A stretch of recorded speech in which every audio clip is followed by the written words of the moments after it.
اللہ تعالیٰ اپنی توفیق سے ہمت دے دیتے ہیں، روزہ رکھنے کی بھی، تراویح پڑھنے کی بھی۔ اس پر اللہ کا جتنا بھی شکر ادا کیا جائے کم ہے۔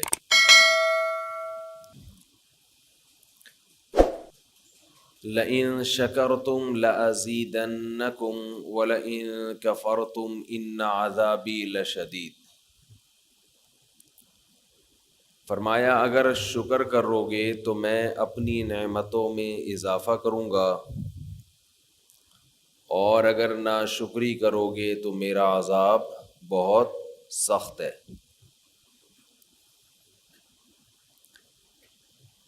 شکر جو ہے یہ صرف دنیاوی نعمتوں پر نہیں ہوتا۔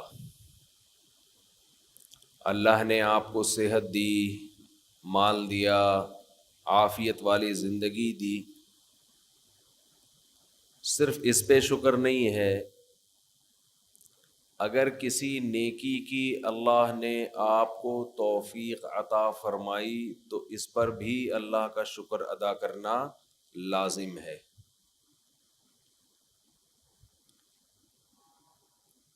رمضان میں سب سے بڑا اللہ کا احسان یہ ہے کہ اللہ آپ کو فرض روزے پورے کرنے کی توفیق دے دے۔ یہ بہت بڑا انعام ہے۔ ایک چیز جو میں لوگوں میں نوٹ کرتا ہوں، غور کرتا ہوں،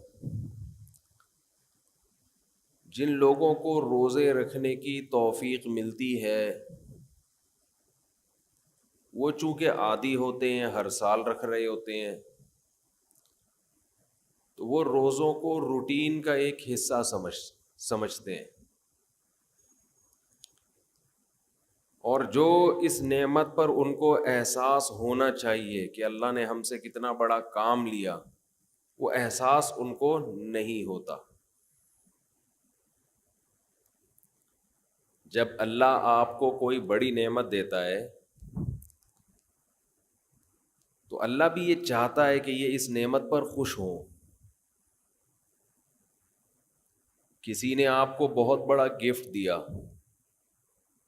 آپ نے ایسے لے کے سائڈ پہ رکھ دیا، دیکھا بھی نہیں اس کو، تو یہ دینے والے کی بھی بے اکرامی ہے۔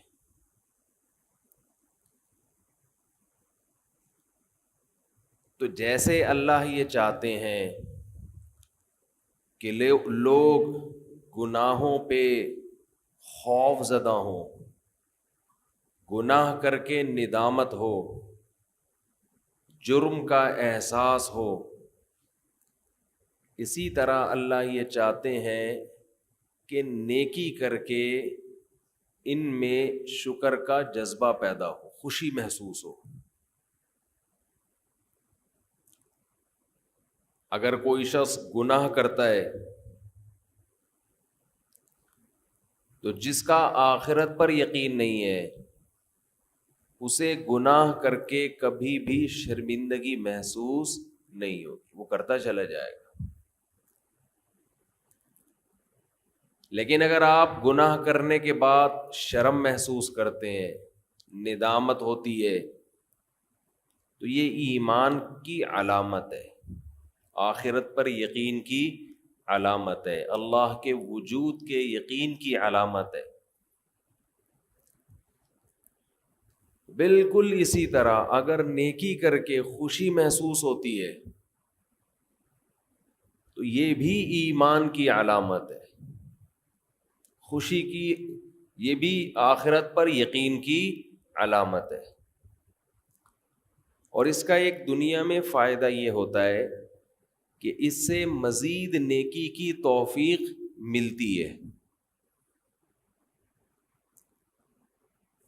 رمضان میں شیطان ایک دھوکہ یہ دیتا ہے کہ آپ نے اگر روزے رکھے ہیں تو کون سا تیر مار لیا، ساری دنیا روزے رکھ رہی ہے۔ یہ شیطان کا بہت بڑا حملہ ہے۔ میرا معاملہ یہ ہے، الحمدللہ ہم سب روزے رکھتے آ رہے ہیں بچپن سے ہی، جب سے بلوغت کی دہلیز پہ قدم رکھا ہمارے گھر میں روزے کا معمول تھا، روزہ چھوڑنے کا تصور ہی نہیں تھا، اب بھی نہیں ہے، پہلے بھی نہیں تھا، تو رکھتے آ رہے ہیں بچپن سے، بلکہ جب بالغ نہیں تھے اس وقت بھی رکھتے تھے، ہمارے بچے اب بھی رکھ لیتے ہیں، منع کرنا پڑتا ہے کہ بھائی نہیں رکھو، بچوں کو تو شوق ہوتا ہے کہ رکھنا ہے۔ تو الحمدللہ معمول ہے، لیکن اس کے باوجود میں یہ سوچتا ہوں کہ اے اللہ، میرے جیسے نالائق کو تو نے یہ توفیق دے دی کہ میں رمضان کے روزے رکھ رہا ہوں، یہ تیرا مجھ پہ بہت بڑا احسان ہے۔ انسان یہ سمجھے اپنے بارے میں کہ صرف میں ہی گویا رکھ رہا ہوں، مجھے باقیوں سے غرض نہیں ہے وہ کیا کر رہے ہیں، میرے اوپر تو بڑا احسان ہے اللہ کا۔ ہم تو نالائق ہیں بھائی، عام دنوں میں ایک روزہ رکھنے سے پہلے 10 دفعہ سوچتا ہے انسان کل رکھوں کہ نہیں رکھوں، رکھتا ہے تو ایسا سمجھتا ہے جیسے آج ہم نے بہت بڑا تیر مار لیا کوئی، اور رمضان آتا ہے، ہم جیسے مجھ جیسے نالائق کو اللہ توفیق دے دیتا ہے 29 یا 30 روزے رکھنے کی، 30 کی تو 15 سال ہو گئے، کوئی رپورٹ ہے ہی نہیں، 29 ہی ہوتے ہیں پاکستان میں، 29 روزے رکھنے کی اللہ ہم جیسے نالائقوں کو توفیق دے دے، تو بھائی میں تو اپنا معاملہ اللہ سے دیکھتا ہوں کہ مجھ سے تو نے اتنی بڑی نیکی کروا لی، مجھے کیا پتا بھائی قدیر بھائی کیا کر رہے ہیں، شاکر بھائی کیا کر رہے ہیں، رفیع بھائی ہیں، یہ تو روزہ رکھ کے پتہ ہی فرق ہی نہیں پڑتا ماشاءاللہ، روزے میں بھی ایسے ایسے گھوم رہے ہوں گے یوں کر کے، آپ دیکھ لیں کبھی ان کو آ کے روزہ رکھ کے نا عصر کے وقت سب مرجھائے ہوئے ہوتے ہیں، کراچی میں جیسی گرمی ابھی شروع ہو گئی ہے تو رفیع بھائی نہیں ماشاءاللہ مرجھائے ہوئے ہوتے ہیں، ان کو پتہ نہیں اللہ نے الگ سے کوئی انرجی دی ہے، رکھتے ہیں، آپ بدگمان نہ ہو بعض دفعہ انسان اتنا فریش ہوتا ہے کہ لوگ سمجھتے ہیں کہ اس کا ہے ہی نہیں، یہ ہمیں یقین ہے کہ رکھتے ہیں۔ تو میں تو یہ دیکھتا ہوں کہ میرے جیسے نالائق کو اللہ نے توفیق دی، میں تو اس پہ خوش ہوں، میں تو اس پہ خوش ہوں کہ ہم جیسے تیسے ہیں، جتنے مرضی نالائق ہوں، او بھائی ایک روزہ نہیں، 2 نہیں، 3 نہیں، 4 نہیں، 5 نہیں، 6 نہیں، 7 نہیں، 8 نہیں، اللہ نے کتنے روزے ہم سے رکھوا لی، تو ایک دل میں راحت محسوس ہوتی ہے، خوشی محسوس ہوتی ہے۔ ہاں تھوڑا سا یہ خوف بھی ہونا چاہیے، تھوڑا سا، کہ ایسا نہ ہو کہ ہماری کسی بدعملی سے اجر ضائع ہو جائے، یہ خوف بھی ضروری ہے، یہ خوف بھی، تاکہ اترائے نہیں انسان،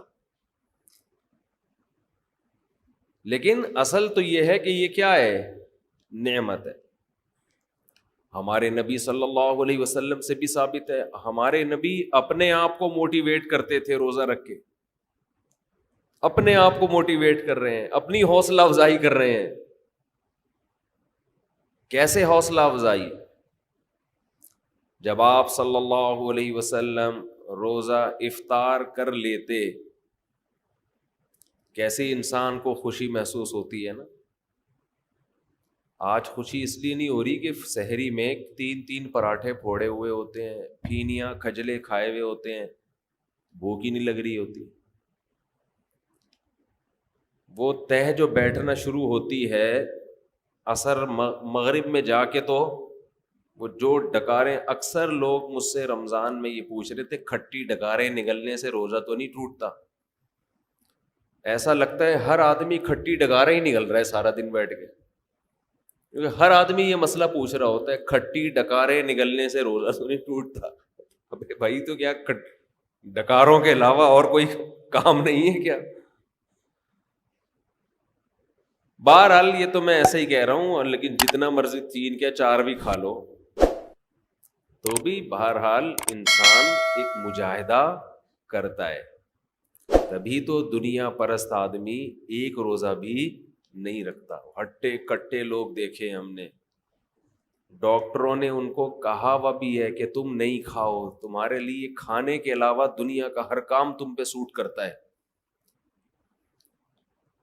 پھر بھی روزہ نہیں رکھتے. ان سے نہیں رہا جاتا 2-4 گھنٹے بھی کچھ کھائے پیے بغیر. ان کو چائے چاہیے، ان کو گٹکا چاہیے، ان کو پان چاہیے، ان کو نسوار چاہیے، ان کو روٹی چاہیے، ان کو کچھ نہ کچھ جانوروں کی طرح جگالی کرنے کے لیے چاہیے کہ منہ گھومتا رہے. ان کا ہے روزہ خور، آپ دیکھ لو، کھا رہے ہیں، ان سے نہیں برداشت ہوتا. گھر میں سب کا روزہ ہوتا ہے، بوڑھوں نے رکھا ہوا ہوتا ہے. لوگ ہمیں آ کے بتاتے ہیں سب کا روزہ ہے، ایک نالائق بیٹا ہے ہٹا کٹا جوان، اس سے نہیں رکھا جاتا، گھر میں نحوست کا ذریعہ بنا ہوا ہے.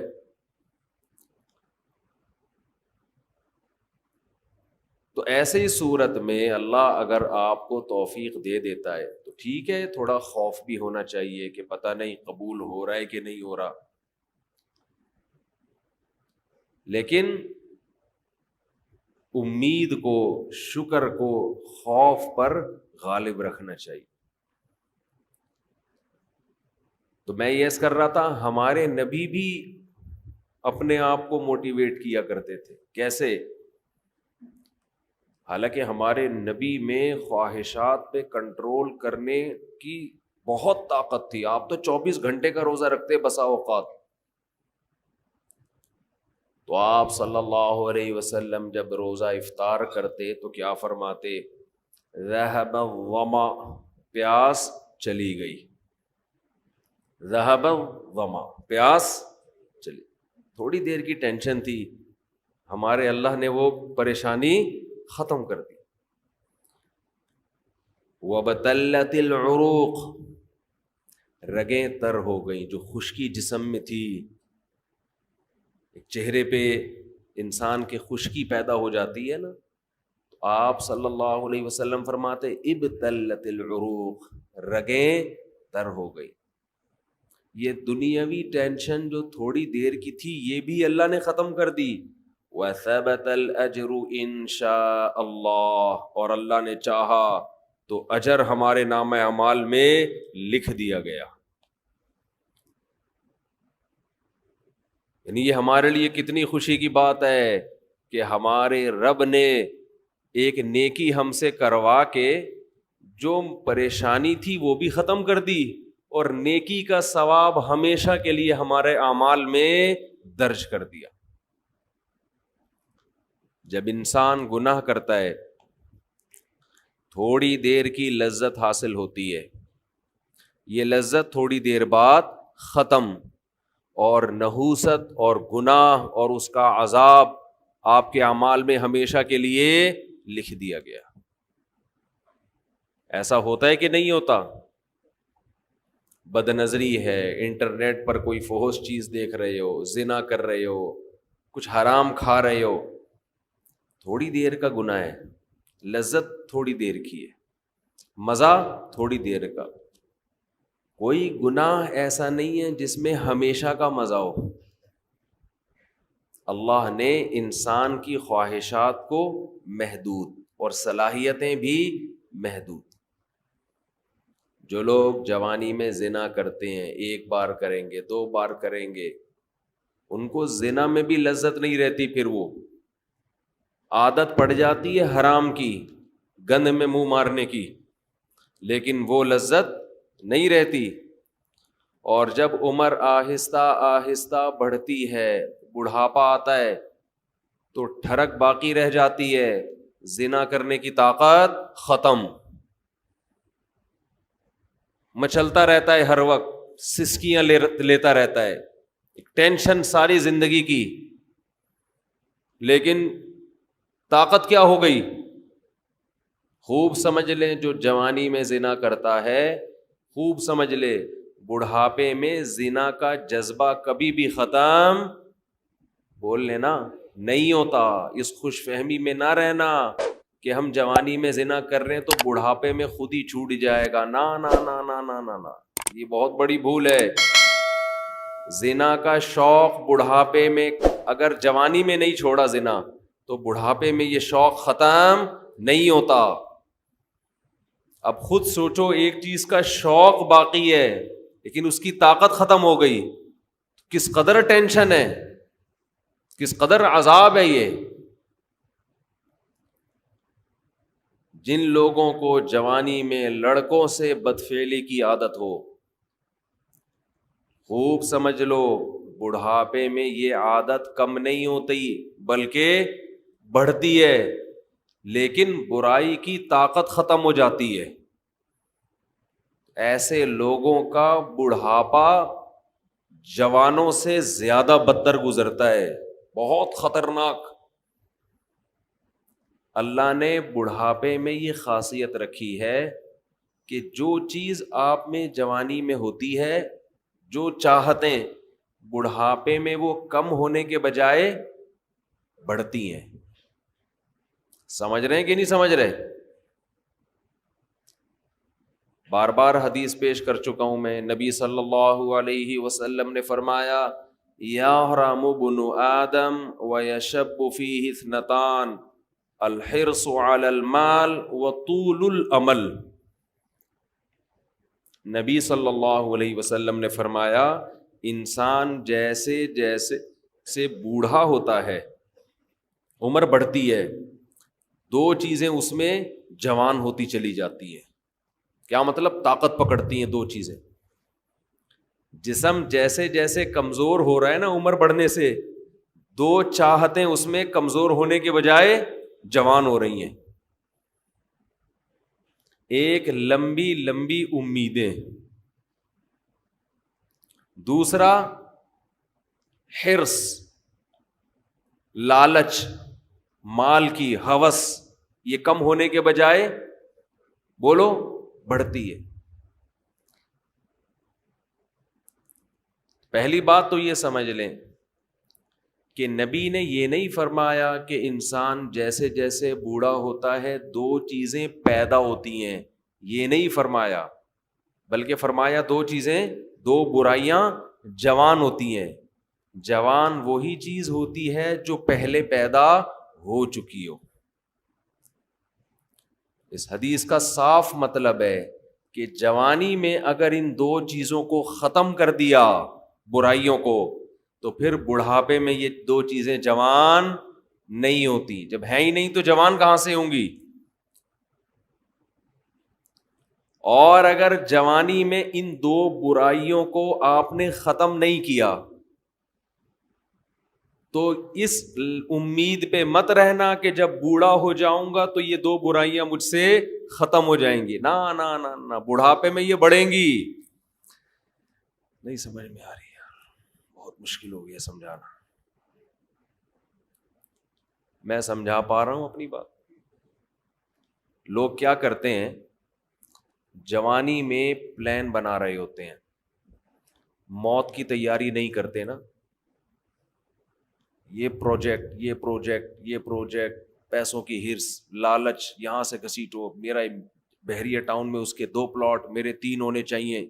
یہ شوق ہوتے ہیں نا جوانی کے, اس کی 2 شادیاں, میری 3 ہونی چاہیے, اس کی 3 تو میری 4 ہونی چاہیے. یہ نہیں ہوتا شوق, یہ جتنا بھی ڈال لو یہ پیدا نہیں ہو رہا. اس میں بڑے ڈھیٹ ہیں. جو شوق ہونا چاہیے, یہ تو اس کی کثرت تو پیغمبروں کی سنت ہے نا, یہ والا نہیں پیدا ہو رہا. بس پلاٹوں پہ خرچ کر رہے ہیں, جہاں پیسہ آئے گا گاڑی خرید لیں گے. ہم کہتے ہیں نبی صلی اللہ علیہ وسلم نے فرمایا دنیا میں سب سے قیمتی سرمایہ نیک عورت ہے, اس پہ خرچ کرنے کے لیے تیار نہیں. کہہ رہے نہیں, ایک اور گھر بنا لو, ایک اور گاڑی خرید لو, چلو وہ آپ کی ٹینشن ہے, آپ جو مرضی کریں. تو پھر میرا بیان کا رخ چینج ہو جاتا ہے. تو 2 برائیاں, جوان آدمی کیا کرتا ہے, بحریہ ٹاؤن میں 2 پلاٹ ہونے چاہیے, اس کے پاس اس کی 1 کروڑ روپے کماتا ہے تو میں 2 کروڑ روپے کماؤں. اس کو جب موت یاد دلائی جائے کہ ابے تھوڑے دنوں میں مر جائے گا, قبر جب تو پلاٹ خریدتا ہے تو قبرستان بھی تو جا کے دیکھا کرنا, قبرستان بھی تو جا کے دیکھ, تھوڑے دنوں میں وہاں آ جائے گا. تو شیطان اسے کیا کہتا ہے, بھائی تھوڑے دنوں میں کون آ رہا ہے, ابھی تو میں 30 سال کا ہوں, ابھی تو میں 35 سال کا ہوں, ابھی تو میں 25 سال کا ہوں, ابھی تو بڑا ٹائم ہے, ابھی تو میں ابا بنوں گا, پھر دادا بنوں گا, نانا بنوں گا, پھر بچے بڑے ہوں گے, بہت ٹائم ہے. تو وہ دنیا کی یہ ہوس جوانی میں ختم کرنے کی کوشش نہیں کرتا, اور وہ یہ سمجھتا ہے کہ جب میری ایج زیادہ ہوگی, بال سفید ہوں گے, کمر جھک جائے گی, کڈنی کا پرابلم, ہارٹ کا پرابلم شروع ہوگا, تو مجھے خود ہی اس دنیا سے رغبت ختم ہو جائے گی. ٹھیک ہے, پھر قبر کی بھی تیاری کر لیں گے, پھر یہ بزنس میں, کاروبار میں دل کو اٹکانے کی کوشش نہیں کریں گے, پھر بحریہ ٹاؤن گیا تیل لینے, پھر جا کے قبرستان دیکھ لیا کریں گے. تو حدیث کا مطلب یہ ہے کہ یہ آپ کی خوش فہمی ہے, ایسا ہونے والا نہیں ہے, یہ دماغ سے نکال دو.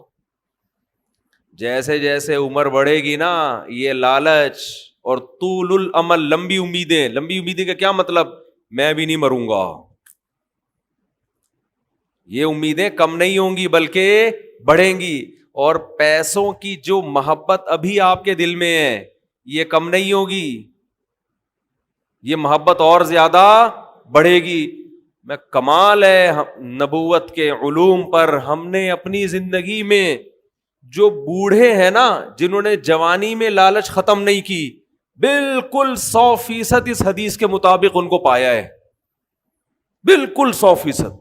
میں نے اپنی زندگی میں, ہم نے دونوں طرح کے بوڑھے دیکھے ہیں, سخی بھی اور کنجوس بھی. اچھا, پہلے تو میں حدیث کی تشریح ذرا مکمل کر دوں, پھر مثالوں سے بات سمجھاؤں گا.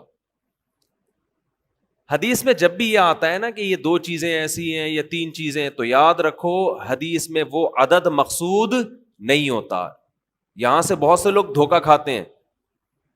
میری ایک اہل حدیث عالم سے بحث ہوئی, وہ ایصال ثواب کے منکر نہ, کہ میت کے لیے آپ کوئی نیکی کر کے اس کو ثواب نہیں پہنچا سکتے. میں نے کہا دلیل کیا ہے؟ کہنے لگے حدیث میں آتا ہے 3 چیزوں کا ثواب ملتا ہے, صدقہ جاریہ, جو اولاد آپ کے لیے دعا کرے, اور علم ينتفع به, وہ علم جو آپ چھوڑ کے جائیں. 3 ہیں, چوتھی کوئی نہیں ہے. بھائی حدیث میں جب بھی یہ آتا ہے نا یہ 3 کا عدد, یہ 4 کا عدد, تو اس پر امت کا اجماع ہے کہ اس سے وہ عدد میں محصور نہیں ہوتا. اس کا مطلب ہے کہ یہ 3 تو ہیں, جو بھی اس معنی کی ہوں گی وہ سب اسی میں داخل ہیں.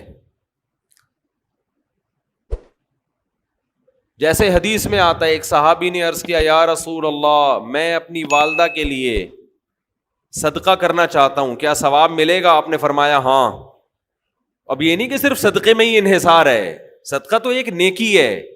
اس حدیث سے صاف پتہ چلتا ہے کہ نیکی جیسے اپنے لیے کی جاتی ہے, اپنے کسی مرحوم کے لیے بھی کی جاتی ہے, کی جا سکتی ہے.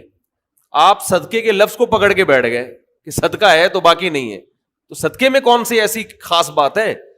اصل میں تو حدیث میں اصول اور ضابطہ بیان کر دیا جزیات کے ضمن میں.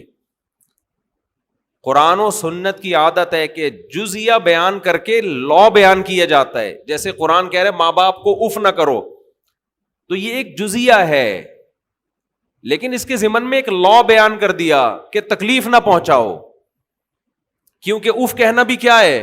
تکلیف ہے. تو بیسک تکلیف پہنچانا ہے, اف کا لفظ یہ اصل مقصد نہیں ہے. اسی وجہ سے ہماری نظر میں جو راجح قول ہے دلیل کے لحاظ سے وہ یہی ہے کہ ایصال ثواب صدقہ کر کے بھی کیا جا سکتا ہے اور کسی بھی نیکی کے ذریعے کیا جا سکتا ہے. یہاں پر پھر ایک اعتراض ہوتا ہے, یہ اعتراض کا جواب دے کے پھر آتا ہوں اصل, کیونکہ پھر لوگ شارٹ کلپ بنا کے آدھی چیز چلاتے ہیں. اعتراض یہ ہوتا ہے کہ صحابہ کرام سے ثابت کیوں نہیں ہے کہ کسی نے قرآن پڑھ کے ثواب پہنچایا ہو. سمجھتے ہیں؟ نہیں آ رہی سمجھ میں. ہمارے اہل حدیث حضرات اکثر یہ سوال کرتے ہیں کہ پھر صحابہ نے ایصال ثواب کیوں نہیں کیا؟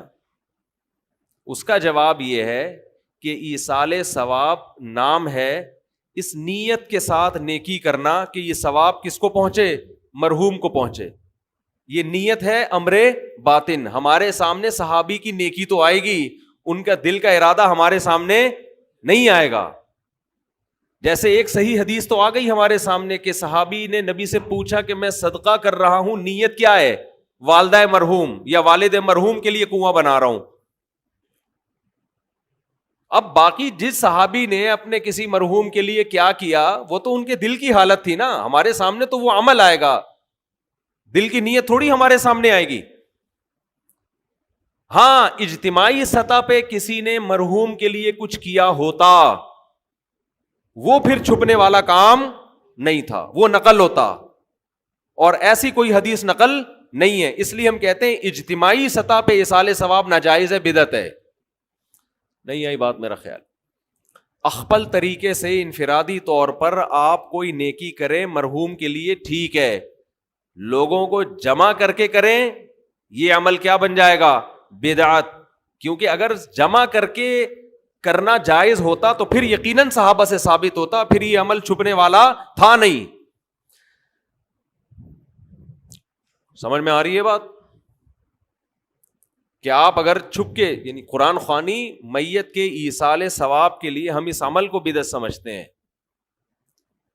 کیونکہ یہ ثابت نہیں ہے. حضرت ابو بکر کا انتقال ہوا تو حضرت عمر نے کوئی پبلک کو بلایا کہ آ جاؤ ہمارے یہاں قرآن خوانی ہو رہی ہے, تمبو لگا ہوا, بھائی آ جاؤ.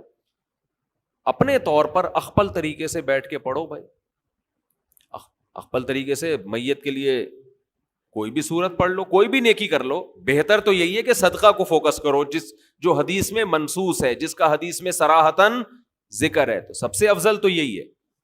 اس کی مثال ایسے ہے کہ جیسے صحابی نے پوچھا میں کنواں بنانا چاہتا ہوں, اب آپ کہیں کہ کنواں بنانا تو جائز ہے, مسجد بنانا جائز نہیں ہے کیونکہ حدیث میں مسجد کا ذکر نہیں ہے. تو بھائی کنواں بھی ایک نیکی ہے, مسجد بھی ایک نیکی ہے. تو جیسے کنواں بنانا جائز ہے تو سڑکیں بنانا بھی جائز ہے, مسجد بنانا بھی جائز ہے, سرائے بنانا بھی جائز ہے, سبیل بنانا بھی جائز ہے. تو ایسے صدقے کے علاوہ بھی نیکی کیا ہے؟ جائز ہے. تو خیر یہ تو درمیان میں ایک مسئلہ آ گیا جو اصل موضوع میں لے کے چل رہا تھا, اب ہم اس کی طرف آتے ہیں. تو میں یہ کر رہا تھا یہ جو حدیث میں آتا ہے نا کہ 2 برائیاں ایسی ہیں کہ جوانی میں اگر آپ نے ان کو ختم نہیں کیا تو بڑھاپے میں وہ برائیاں کم ہونے کے بجائے بڑھتی ہیں. تو اس سے مراد صرف 2 برائیاں نہیں ہیں, یہ 2 تو مثال بیان کی گئی ہے. مطلب یہ کہ انسان میں جتنی خواہشات ہیں اگر جوانی میں ان خواہشات کو ختم نہیں کیا تو بڑھاپے میں وہ خواہشات کم نہیں ہوں گی بلکہ اور زیادہ بڑھ جائیں گی. لوگ کہتے ہیں بڑھاپے میں تو انسان کمزور ہو جاتا ہے تو خواہشات بڑھیں گی کیسے؟ او بھائی خواہش کو پورا کرنے کی طاقت ہونا الگ چیز ہے, خواہش کا جذبہ پیدا ہونا الگ چیز ہے. طاقت نہیں ہوگی. ایک آدمی کا دل چاہتا ہے کہ ایک آدمی کا دل چاہتا ہے میں 2 پراٹھے کھا جاؤں, لیکن 2 نوالے کھا کے پیٹ خراب ہو جاتا ہے.